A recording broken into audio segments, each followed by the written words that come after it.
Very good morning dear students. Last time हम aldehyde और ketones में मेथड्स ऑफ प्रिपरेशन एल्डिहाइड और ketones के पढ़ रहे थे। उनको हमने 3 लेक्चर्स में ख़त्म किया। तो एक में हमने सिर्फ एल्डिहाइड और कीटोन्स दोनों को प्रिपेयर किया, सेकंड में हमने सिर्फ एल्डिहाइड्स को प्रिपेयर किया, और थर्ड वीडियो में हमने सिर्फ और सिर्फ कीटोन्स को प्रिपेयर किया। तो फिज़िकल प्रॉपर्टीज़ में के लिए मैंने आपको बताया था कि आपने एनसीईआरटी को रेफ़र करना है। Physical properties you can manage yourself. तो लेकिन वो आधे पेज की होंगी यार, आधे पेज से ज़्यादा नहीं होंगी। एल्डिहाइड कीटोन्स जो हैं उनकी हम केमिकल प्रॉपर्टीज़ के बारे में पढ़ने जा रहे हैं। तो इनके जो केमिकल रिएक्शंस हैं उनकी 6 टाइप्स हैं। तो आज हमने फर्स्ट टाइप पढ़नी है, न्यूक्लियोफिलिक एडिशन रिएक्शन। इसका मैकेनिज़्म और इसकी मैकेनिज़्म को डिटेल में एक्सप्लेन करेंगे, और कल के वीडियो में हम इसकी एग्जांपल्स पढ़ेंगे। दूसरी टाइप ऑफ रिएक्शन है, ऐसे मैं नाम पढ़ देता हूँ, लेकिन समझ तो आपको तभी लगनी होगी शुरू जब हम इनकी एग्जांपल्स करेंगे। पहली टाइप हमने आज पढ़नी है न्यूक्लियोफिलिक एडिशन रिएक्शन, और इसका मैकेनिज़्म पढ़ना है। दूसरी टाइप पढ़ेंगे न्यूक्लियोफिलिक एडिशन रिएक्शन, और उसमें से वाटर मॉलिक्यूल की एलिमिनेशन होगी। तीसरी टाइप पढ़ेंगे रिडक्शन रिएक्शन। चौथी टाइप पढ़ेंगे ऑक्सीडेशन रिएक्शन। पांचवी टाइप पढ़ेंगे हैलोजनेशन। और 6 टाइप पढ़ेंगे reaction of aldehyde and ketones with alkalis. और 7th में मिसलेनियस रिएक्शंस आ जाएंगे। ठीक है, तो अब आपको पता चल गया कि जो केमिकल प्रॉपर्टीज़ हैं एल्डिहाइड और कीटोन की, उनको हम 7 कैटेगरीज़ के अंदर स्टडी कर सकते हैं। और आज हम सबसे पहली कैटेगरी जो पढ़ने जा रहे हैं उस कैटेगरी का नाम है न्यूक्लियोफिलिक एडिशन रिएक्शंस। ठीक है, तो जो एल्डिहाइड हैं और जो कीटोन्स हैं दोनों ही न्यूक्लियोफिलिक एडिशन रिएक्शन जो है वो मैकेनिज़्म जो है वो शो करते हैं। तो मैं आपको बच्चे इसका मैकेनिज़्म बताने जा रहा हूँ कि कैसे ये न्यूक्लियोफिलिक एडिशन मैकेनिज़्म को शो करते हैं। तो ये कार्बोनिल बॉन्ड है। बेसिकली न्यूक्लियोफिलिक एडिशन रिएक्शन तो कार्बोनिल बॉन्ड में ही होनी है। यहाँ पे ए और बी को लगा दिया, मतलब अगर आप यहाँ पे अल्काइल ग्रुप लगाते हो, यहाँ पे एच लगाते हो तो एल्डिहाइड हो जाएगा। यहाँ पे भी अल्काइल लगाते हो, यहाँ पे भी अल्काइल लगाते हो तो कीटोन हो जाएगा। ठीक है, हमने ए और बी लगा दिया। ऑक्सीजन स्टेप 1 स्टेप 2 दो स्टेप्स होंगे इस रिएक्शन को मैकेनिज़्म को अंडरस्टैंड करने के लिए। स्टेप 1 जो है वो स्लो स्टेप है, और वो रिएक्शन का रेट डिटर्मिनिंग स्टेप होता है। तो अज्यूम कर लीजिए ये आपके पास एल्डिहाइड है या कीटोन है, और ये कार्बोनिल ग्रुप है।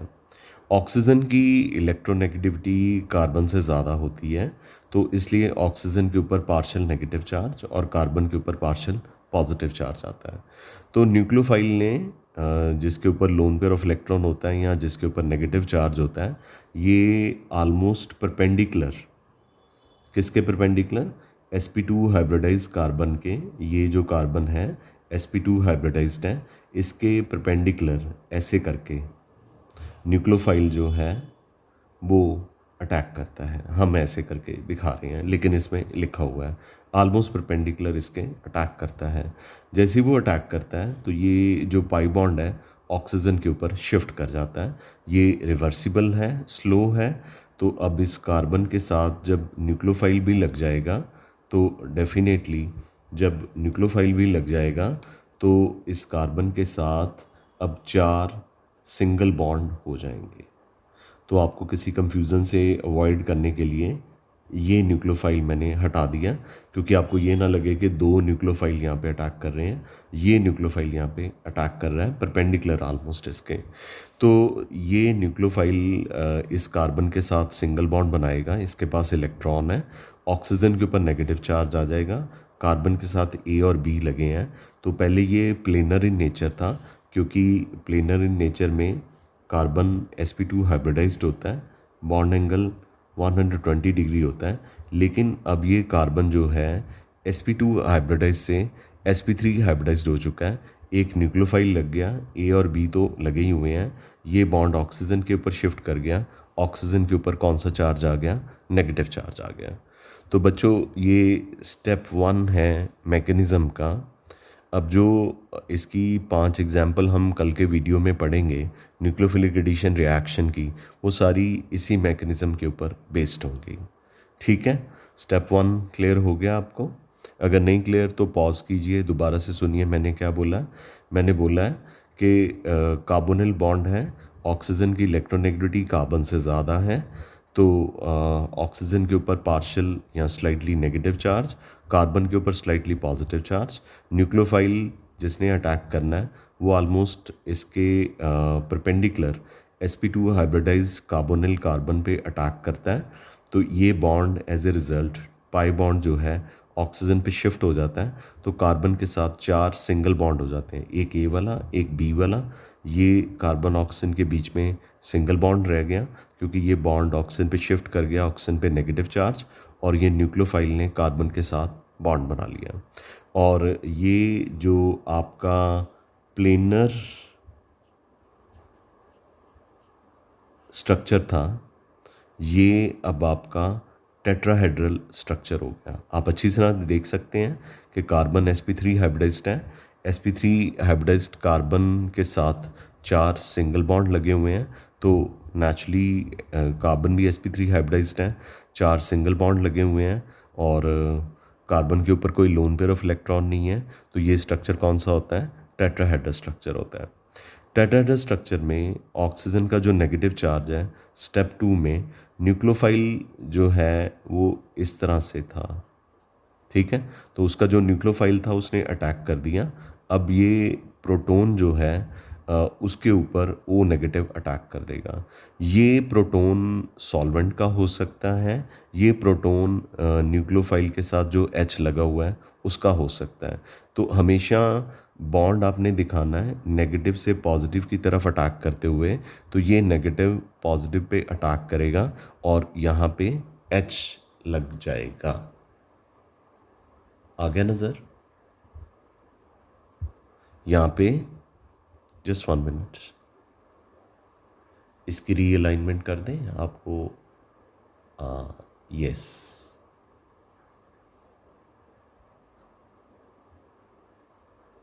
ओके। तो ये देखिए यहाँ पे H लग गया। ठीक है, तो O नेगेटिव ने H प्लस के ऊपर अटैक करा था। तो ये रिएक्शन जो स्टेप 2 है ये फास्ट है। स्टेप 1 के बारे में मैंने सारा कुछ आपको बता दिया। ये स्लो स्टेप होता है, रेट डिटर्मिनिंग स्टेप होता है, इसमें कार्बन sp2 हाइब्रिडाइज्ड होता है। और जो सेकंड स्टेप है उसमें O नेगेटिव जो है जब H प्लस पे अटैक करता है तो उस वक्त कार्बन जो है sp3 हाइब्रिडाइज्ड होता है, ये टेट्राहेड्रल स्ट्रक्चर होता है, और आपको टेट्राहेड्रल एडिशन प्रोडक्ट जो है वो मिल जाएगा। इस तरह से न्यूक्लियोफिलिक एडिशन रिएक्शन जो है एल्डिहाइड और कीटोन के होंगे, और 5 एग्जाम्पल हम कल के वीडियो में करेंगे। पांचों की पांचों एग्जाम्पल्स का मैकेनिज़्म 99.99% ऐसे ही होगा, कुछ थोड़ी बहुत मॉडिफिकेशन इधर उधर हो सकती है। ठीक है, जैसे प्रोटॉन ट्रांसफ़र हो सकता है NaHSO3 में, आपको नहीं पता, लेकिन जब मैं आपको करवाऊंगा तो आपको पता चल जाएगा। ठीक है बच्चा, तो ये इसका मैकेनिज़्म था। तो आगे मैंने स्टेप 2 भी लिखा हुआ है आपकी नॉलेज के लिए। स्टेप 1 के बाद जो आपको ये कंपाउंड मिलता है इसे इंटरमीडिएट टेट्राहेड्रल एल्कोक्साइड कह देते हैं। इंटरमीडिएट इसलिए क्योंकि ये फाइनल नहीं है, और टेट्राहेड्रल इसलिए क्योंकि कार्बन sp3 हाइब्रिडाइज्ड है, एल्कोक्साइड इसलिए क्योंकि ऑक्सीजन के ऊपर नेगेटिव चार्ज है।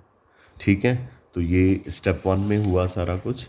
स्टेप 2 में जो कि फास्ट रिएक्शन है उसमें जो इंटरमीडिएट है जो कि टेट्राहेड्रल एल्कोक्साइड है, ये प्रोटॉन को पिक करता है सॉल्वेंट से या रेजेंट से, यानी कि जैसे H न्यूक्लियोफाइल मैंने दिखाया था, H न्यूक्लियोफाइल ये रेजेंट हो गया, या H प्लस ये सॉल्वेंट से अट्रैक्ट कर ले से पिक कर लेता है या रेजेंट से पिक कर लेता है, तो हमें इलेक्ट्रिकली न्यूट्रल एडिशन प्रोडक्ट जो है वो मिल जाता है। इस तरह से इसका मैकेनिज़्म जो है हम कर सकते हैं। ठीक है, एक मिनट थोड़ा सा।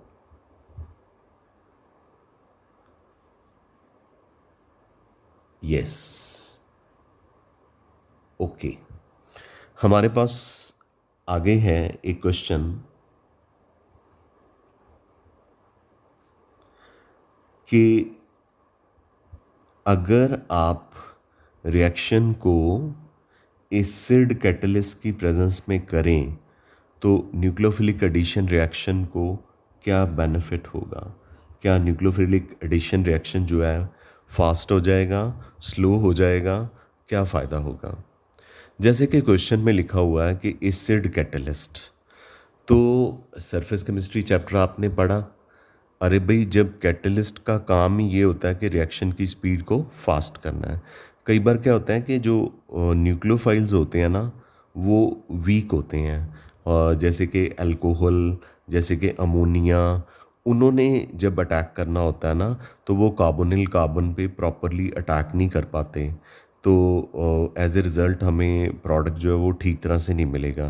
तो इसलिए हम ऐसे केसेस में, जब हमने न्यूक्लियोफिलिक एडिशन रिएक्शन में अल्कोहल और अमोनिया या उसके डेरिवेटिव्स को ऐड करना हो, न्यूक्लियोफिलिक एडिशन इनकी करनी हो एल्डिहाइड और कीटोन में, तो इसको वीकली एसिडिक मीडियम में करना चाहिए, क्योंकि वीकली एसिडिक मीडियम का जो H+ है वो इस तरह से रेजोनेटिंग स्ट्रक्चर बनाने में हेल्प करता है, जो मैं आपको नेक्स्ट फिगर में दिखा रहा हूँ, कि कार्बन के ऊपर पूरा पॉजिटिव चार्ज आ जाता है। कार्बोनिल कार्बन पे, जो कार्बन डबल बॉन्ड ऑक्सीजन वाला कार्बन होता है, मैंने आपको शुरू से बताया उसे कार्बोनिल कार्बन कहते हैं, उसके ऊपर बहुत ही स्ट्रॉन्ग पॉजिटिव चार्ज आ जाता है, तो जिसके ऊपर न्यूक्लियोफाइल बहुत ही इफ़ेक्टिवली अटैक कर सकता है और रिएक्शन की स्पीड जो है वो फास्टर हो सकती है। इसका मतलब कि एसिड कैटलाइज्ड रिएक्शन का हमें ये बेनिफिट है कि न्यूक्लियोफिलिक एडिशन रिएक्शन की स्पीड जो है वो फास्टर हो जाती है। ये मैं आपको एक्सप्लेन करने जा रहा हूँ कैसे। देखिए, ये कार्बोनिल है, ये एल्डिहाइड है या कीटोन है, कुछ भी ले लीजिए। ये ए है, ये बी है, ए है, बी है, ए है, बी है। ठीक है, तो ये कार्बोनिल कार्बन है। तो इस पे ना इस ऑक्सीजन के ऊपर पार्शली नेगेटिव चार्ज और इस कार्बन के ऊपर पार्शली पॉजिटिव चार्ज है। तो इसके ऊपर जिस न्यूक्लियोफाइल ने अटैक करना ना, वो स्ट्रांग नहीं है, वो बहुत ही वीक है, तो वो अटैक नहीं कर पा रहा। तो हम उस केस में एसिड कैटलिस्ट को यूज़ करते हैं। तो ये जो H+ है, ये क्या है? एसिड कैटलिस्ट है। ठीक है, एसिड कैटलिस्ट है। तो ऑक्सीजन जो कार्बोनिल कार्बन का है, इसके लोन पेयर ऑफ इलेक्ट्रॉन हमेशा नेगेटिव पॉजिटिव पे अटैक करते हैं। जैसे ही पॉजिटिव चार्ज को देखते हैं, प्रोटॉन को, उसके ऊपर झट से अटैक कर देते हैं। और ऑक्सीजन अगर अपना lone pair of electron use करेगा, तो आपको कितनी बार बताया हुआ ऑर्गेनिक केमिस्ट्री में कि oxygen lone pair of electron use करने से ऑक्सीजन के ऊपर पॉजिटिव चार्ज आ जाएगा, और ये lone pair of electron H को इलेक्ट्रॉन देते हैं बॉन्ड बनाने के लिए। ठीक है, तो O और H के बीच में बॉन्ड बन जाता है, तो यहाँ से रेजोनेटिंग स्ट्रक्चर बन सकते हैं। चूँकि ऑक्सीजन के ऊपर पॉजिटिव चार्ज हो गया, तो ऑक्सीजन को, जो कि हाईली इलेक्ट्रो नेगेटिव होता है, उसको ये बिल्कुल भी टॉलरेट नहीं होता कि मैं एक इलेक्ट्रोनेगेटिव एटम हूँ और मुझके ऊपर मेरे ऊपर पॉजिटिव चार्ज आ जाए। तो उसने ये कार्बोनिल बॉन्ड का, जो कार्बन और ऑक्सीजन के बीच में जो पाई बॉन्ड है, इसको अपने ऊपर शिफ्ट कर लेना है। तो ऑक्सीजन ने अपने लोन पेयर ऑफ इलेक्ट्रॉन अपना घर पूरा कर लेना है, और कार्बन के ऊपर पॉजिटिव चार्ज आ गया। जैसे ही कार्बन के ऊपर पॉजिटिव चार्ज आएगा, न्यूक्लियोफाइल बहुत ही फास्टली इस कार्बन पे अटैक कर देगा।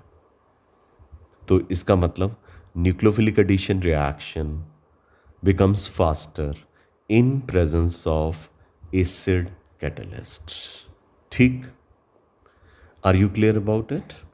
अच्छा, तो मैंने क्वेश्चंस बनाए हुए हैं इसके आगे। मेरे पास ये क्वेश्चन है कि हम एल्डिहाइड कीटोन के रिएक्शंस को न्यूक्लियोफिलिक एडिशन रिएक्शंस कहते हैं, क्योंकि इनमें कार्बन और ऑक्सीजन के बीच में डबल बॉन्ड होता है, और अल्कीन के बीच में भी कार्बन डबल बॉन्ड कार्बन होता है। पर अल्कीन में जब कार्बन डबल बॉन्ड कार्बन होता है तो इलेक्ट्रोफिलिक एडिशन होती है। इवन के अल्काइन में भी इलेक्ट्रोफिलिक एडिशन होती है, carbon double bond carbon triple bond carbon में। वो अलाइक एटम्स हैं, यानी कि जो डबल बॉन्ड होता है कार्बन डबल बॉन्ड कार्बन, दोनों के बीच में कोई इलेक्ट्रोनेगेटिविटी डिफरेंस नहीं होता। लेकिन न्यूक्लियोफिलिक एडिशन होती है एल्डिहाइड कीटोन में, या जिनमें कार्बोनिल ग्रुप होता है, जैसे कार्बोक्सिलिक एसिड हो सकते हैं, उनमें भी न्यूक्लियोफिलिक एडिशन हो सकती है। तो इनमें न्यूक्लियोफिलिक एडिशन रिएक्शन होने का रीज़न होता है कि ऑक्सीजन की इलेक्ट्रोनेगेटिविटी ज़्यादा होती है कार्बन के कंपेरेटिवली। तो इसलिए जो तीन रीज़न हमने बताने हैं कि जो न्यूक्लियोफाइल है वो कार्बोनिल कार्बन पे बहुत ही जल्दी अटैक कर सकता है, और कार्बन और न्यूक्लियोफाइल के बीच में एक नया बॉन्ड बन जाता है स्लो स्टेप में, जो कि रेट डिटर्मिनिंग स्टेप होता है। मैं रिपीट करता हूँ कि हम एल्डिहाइड कीटोन के रिएक्शंस को न्यूक्लियोफिलिक एडिशन रिएक्शन कहते हैं। उसके तीन कारण हैं। पहला कारण है कि जो न्यूक्लियोफाइल का अटैक है कार्बोनिल कार्बन पे, वो एक नया कार्बन न्यूक्लियोफाइल बॉन्ड बनाता है स्लो स्टेप में, जैसे कि मैंने यहाँ पे बताया था कि न्यूक्लियोफाइल का अटैक कार्बोनिल कार्बन पे होता है, और ये एक नया बॉन्ड बन जाता है कार्बन और न्यूक्लियोफाइल के बीच में। ये एक पहला रीज़न है जिसकी वजह से, और ये स्लो स्टेप में होता है। ठीक है, लाइक ये पूरा मैकेनिज़्म सपोज 1 आवर में हो रहा है। ठीक है, तो स्टेप 1 जो है 59 मिनट्स में हो रहा है, तो मतलब कि 1 आवर में से 59 मिनट तो फर्स्ट स्टेप को लग गए, और 1 मिनट में सेकंड स्टेप हो गया। तो जो स्लो स्टेप होता है वही रेट डिटर्मिनिंग स्टेप होता है। तो स्लो स्टेप में न्यूक्लियोफाइल ने अटैक किया था और नया बॉन्ड बनाया था कार्बन और न्यूक्लियोफाइल के बीच में, इसलिए ये न्यूक्लियोफिलिक एडिशन रिएक्शन होना चाहिए। इसको इलेक्ट्रोफिलिक एडिशन रिएक्शन नहीं कह सकते। I am sure this is clear to you. Second है कि ऑक्सीजन चूँकि बहुत ही इलेक्ट्रोनेगेटिव होती है, तो अगर बॉन्ड इसके ऊपर शिफ्ट कर भी जाता है तो ये अपने ऊपर नेगेटिव चार्ज को इजीली एडजस्ट कर सकती है, अकोमोडेट कर सकती है, ताकि न्यूक्लियोफाइल जो है इजीली पॉजिटिवली चार्ज कार्बन पे अटैक कर दे। तो ये दूसरा रीज़न है जिसकी वजह से हमें ये सोचना है कि ये जो रिएक्शन है एल्डिहाइड और कीटोन के न्यूक्लियोफिलिक एडिशन रिएक्शन होते हैं। तीसरे कारण में हमने बताना है, ये दो सफिशेंट है वैसे तो, तीसरे में हमने बताना है कि अगर addition of electrophile to carbonyl oxygen से प्रोसेस को रिवर्स करें, मतलब ये प्रोसेस जो है इसमें हम H+ ऐड कर दें और प्रोसेस को रिवर्स करने की कोशिश करें, तो ये इस तरह के इक्विलिब्रियम में लाई करता है कि ये रिएक्टेंट से बहुत दूर रहता है। तो एज ए रिज़ल्ट ये जो न्यूक्लियोफाइल है वो इस प्रोसेस को स्लो स्टेप में करने में हेल्प करेगा, और प्रोसेस जो है न्यूक्लियोफिलिक एडिशन रिएक्शन की हेल्प से ही, न्यूक्लियोफिलिक एडिशन मैकेनिज्म के नाम से ही जाना जाएगा।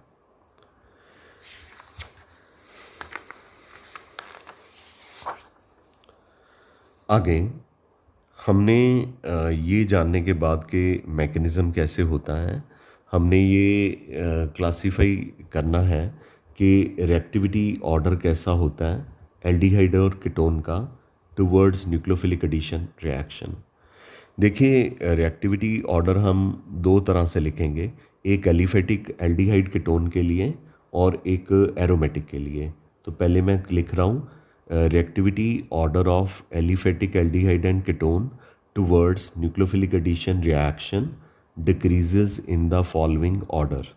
Aldehyde is reacting faster than formaldehyde is reacting fastest as compared to any aldehyde, and any aldehyde is reacting faster as compared to ketone. तो अब formaldehyde जो है सबसे फास्टर क्यों रिएक्ट कर रहा है? तो फॉर्मेल्डिहाइड में कोई भी अल्काइल ग्रुप नहीं है, कोई भी अल्काइल ग्रुप नहीं है, तो ये अपने इलेक्ट्रॉन को कार्बन की तरफ रिपेल नहीं कर सकते। ठीक है, तो ये मैंने स्पेस छोड़ी हुई है आपको समझाने के लिए कि ये H है, ये H है, ये C डबल बॉन्ड O है, तो यहाँ पे कोई भी इंडक्टिव इफेक्ट नहीं होता। लेकिन जब कोई भी एल्डिहाइड आ जाता है तो ये जो अल्काइल ग्रुप है प्लस इंडक्टिव इफेक्ट से अपने इलेक्ट्रॉन को कार्बन की तरफ रिपेल करते हैं, प्लस इंडक्टिव इफेक्ट से अपने इलेक्ट्रॉन को कार्बन की तरफ रिपेल करते हैं। तो एज ए रिज़ल्ट कार्बन के ऊपर जो पार्शियल पॉजिटिव चार्ज था वो थोड़ा सा कम हो जाएगा। पहले ही पार्शियल था, कम था, वो और कम हो जाएगा। तो न्यूक्लियोफाइल फिर यहाँ पे कैसे अटैक करेगा? ठीक है, अगर तो इसका मतलब यहाँ पे न्यूक्लियोफिलिक एडिशन रिएक्शन की स्पीड जो है वो स्लो हो जाएगी एज़ कम्पेयर टू फॉर्मेल्डिहाइड के। जो H ग्रुप होते हैं फॉर्मेल्डिहाइड में, यहाँ पे no inductive effect, no plus I effect. Plus I effect मैंने आपको अल्कोहल फिनोल में भी बहुत कराया था, बार बार बताया था, वीडियो सारी ओपन है। ठीक है, कोई भी चैप्टर निकाल के वीडियो का नंबर टाइप करके आप देख सकते हो।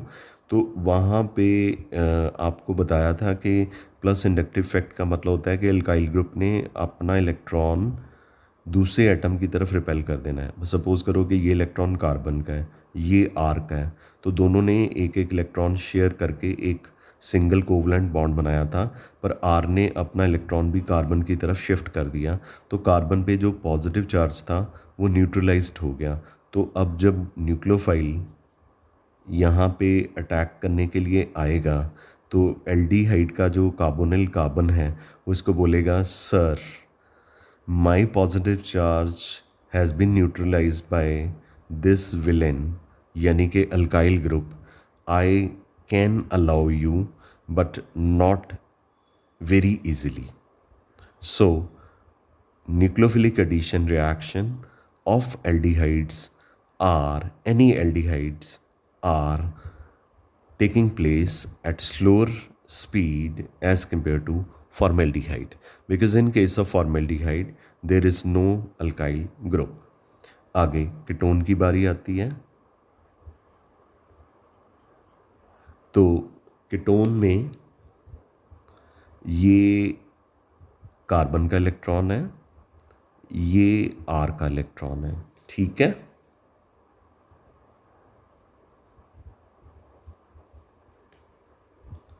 ये कार्बन का इलेक्ट्रॉन है, ये आर का इलेक्ट्रॉन है। तो अब ये दोनों ही प्लस इंडक्टिव इफेक्ट से अपने इलेक्ट्रॉन इस पॉजिटिवली चार्ज कार्बन की तरफ रिपेल कर रहे हैं। तो अब न्यूक्लियोफाइल ने इस पे अटैक करना है। कैसे करें? क्योंकि कार्बन का जो पॉजिटिव चार्ज है वो कीटोन के जो आर हैं वो डिस्ट्रॉय कर रहे हैं प्लस इंडक्टिव इफेक्ट की वजह से। तो इसलिए फॉर्मेल्डिहाइड की रिएक्टिविटी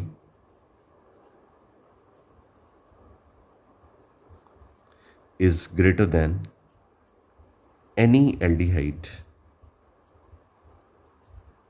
except formaldehyde, क्योंकि फॉर्मेल्डिहाइड भी तो एल्डिहाइड है, एंड एनी एल्डिहाइड की एक्टिविटी या reactivity towards nucleophilic addition reaction is faster then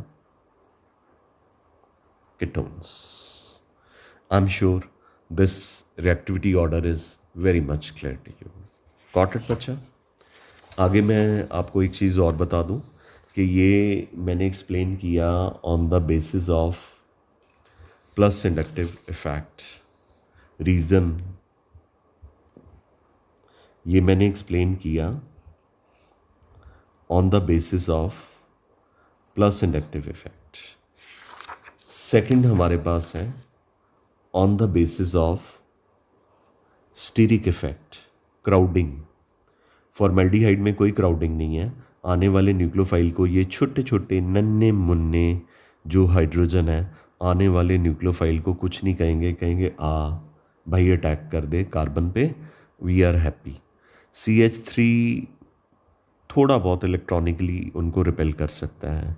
अब कीटोन पे आ जाते हैं, यहाँ पे 2 CH3 ग्रुप लग गए हैं, तो ये आने वाले न्यूक्लियोफाइल को इनके इलेक्ट्रॉन रिपेल करने की कोशिश करेंगे। अब ये 3 अल्काइल ग्रुप की आइसोप्रोपाइल ग्रुप की चेन लग गई है, इससे भी बड़ी। ये आने वाले न्यूक्लियोफाइल को और भी ज़्यादा रिपेल करेंगे। तो जब न्यूक्लियोफाइल इसमें बहुत ही स्लोली ऐड होगा, इसमें कंपैरेटिवली फास्ट, इसमें फास्टर, इसमें फास्टेस्ट, तो नेचुरली ऑर्डर ऑफ रिएक्टिविटी इस तरह से क्या करेगा, डिक्रीज करेगा। ये था reactivity order of aliphatic aldehyde that was explained on the basis of inductive effect and steric effect. Steering effect मतलब स्टीरिक हिंड्रेंस, मतलब क्राउडिंग। तो जितनी जितनी क्राउडिंग कार्बोनिल ग्रुप के आसपास होती जाएगी, उतनी ही स्लोली वो न्यूक्लियोफाइल को ऐड करने के लिए अलाउ करेंगे। लास्ट में मैं आपको पढ़ाना चाहता हूँ reactivity order in aromatic aldehydes and ketones. ये एक एरोमेटिक एल्डिहाइड है, ठीक है। तो एरोमेटिक एल्डिहाइड की रिएक्टिविटी कभी भी एलिफेटिक एल्डिहाइड और कीटोन के कंपैरेटिवली हमेशा लेस ही होती है। तो ये एरोमेटिक एल्डिहाइड है, ये R है, ये C है, ये डबल बॉन्ड है, ये स्लाइटली नेगेटिव है, ये स्लाइटली पॉजिटिव है। ये बॉन्ड जब न्यूक्लियोफाइल की प्रेजेंस में यहाँ पे शिफ्ट करता है तो इस कार्बन पे पॉजिटिव चार्ज आ जाता है। तो आपको लगेगा कि न्यूक्लियोफाइल अब इजीली इस पे अटैक कर देगा, क्योंकि न्यूक्लियोफाइल के ऊपर एक तो इलेक्ट्रॉन होते हैं और कभी कभी नेगेटिव चार्ज भी होता है। तो बट लेकिन ये जो बेंजीन है ना, वो प्लस रेजोनेंस इफेक्ट से, ये जो बेंजीन है ये प्लस रेजोनेंस इफेक्ट से अपने इलेक्ट्रॉन को यहाँ पे शिफ्ट कर देगा। ये कार्बन डबल बॉन्ड बन गया बेंजीन के साथ, और जहाँ से बॉन्ड शिफ्ट करा उसके ऊपर पॉजिटिव चार्ज, रेजोनेंस ऐसे चलते जाएंगे और positive charge is disappeared, no positive charge. अब न्यूक्लियोफाइल क्या करेगा, उसको तो अटैक करने के चांसेस ही बड़े कम मिले। मतलब अगर ऐसे 6 रेजोनेटिंग स्ट्रक्चर बनते हैं तो सिर्फ इसी रेजोनेटिंग स्ट्रक्चर में न्यूक्लियोफाइल को अटैक करने का चांस मिलेगा। बाकी में कार्बन जो है खाली पीली, उसके ऊपर कोई भी पॉजिटिव चार्ज नहीं है, तो न्यूक्लियोफाइल पॉजिटिव चार्ज पे ही तो अटैक करेगा। अब इसके ऊपर थोड़ी अटैक कर देगा, बेंजीन के ऊपर थोड़ी अटैक कर देगा। अगर कर भी देता बेंजीन के ऊपर तो फिर इस रिएक्शन को न्यूक्लियोफिलिक एडिशन रिएक्शन तो नहीं कह सकते। Got it. तो फाइनली मैं आपको बताना चाहूँगा, अगर यहाँ पे H लगाओ और यहाँ पे बेंजीन लगाओ तो ये बेंजल्डिहाइड है। इसका reactivity order towards nucleophilic addition reaction is fastest. अगर यहाँ पे बेंजीन और यहाँ पे CH3 लगाओ जो कि कीटोन है, एसिटोफिनोन, इसमें क्या है, ये अपना इलेक्ट्रॉन डोनेट करता है, बॉन्ड ही शिफ्ट कर देता है प्लस रेजोनेंस की तरफ से। तो ये CH3 भी कुछ कम नहीं है, ये प्लस इंडक्टिव इफेक्ट से अपने इलेक्ट्रॉन को इस कार्बन पे रिपेल करते हैं। कार्बन तो पिल गया, दोनों तरफ से सैंडविच हो गया। एक तरफ से बेंजीन जो है उसे तंग कर रही है, अपना पूरा का पूरा पाई बॉन्ड ही शिफ्ट कर रही है, तो उसके ऊपर जो पॉजिटिव चार्ज आना था वो तो न्यूट्रलाइज्ड ही हो जाएगा, क्योंकि एक तो ये शिफ्ट कर रहा है और ये अपने इलेक्ट्रॉन को इधर रिपेल कर रहा है, तो obviously there is going to be a problem.